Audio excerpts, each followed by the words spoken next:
juma namozidan keyin Qur'on tilovat qilinayotgan paytda xotirjam oshiqib ko'chaga ketayotganlarimiz bor. Zaruriy ish bo'lsa, din bundan qaytarmaydi, qoralamaydi. Zaruriy deb bilingan ish bo'lsa.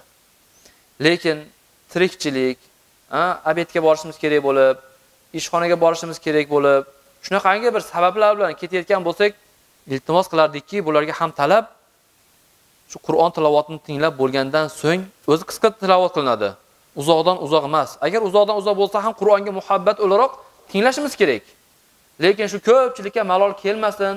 Haqiqatan biz ham tushunamiz, ularning ham tirikchiligi, savdosidir, mehnatidir, dehqonchiligidir, nimadir kasb bo'lsa, shunga tezroq borsin deb turib imkon darajada qisqaroq qilishga harakat qilinadi. Lekin odatga aylanyaptiki, xotirjam tasbihdan keyin, duodan keyin tilovat boshlanganda yurib, hamma ko'pchilik yuryapti, hamma Qur'on tilovat qilayotgan, eshitayotgan paytda yurib xotirjam yurayotganlar bor. Shunga biz aytamizki, mayli, taqqoslang.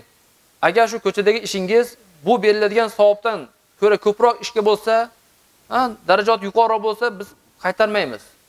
Lekin vaholanki, ana shu joyda bundan ko'ra ko'proq vaqtingiz, fursatingiz o'tadi.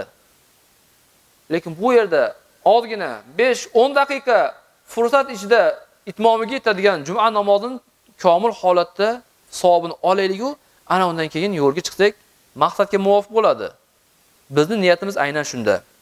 Savobini to'liq olsin, choliq qolmasin degan ma'noda.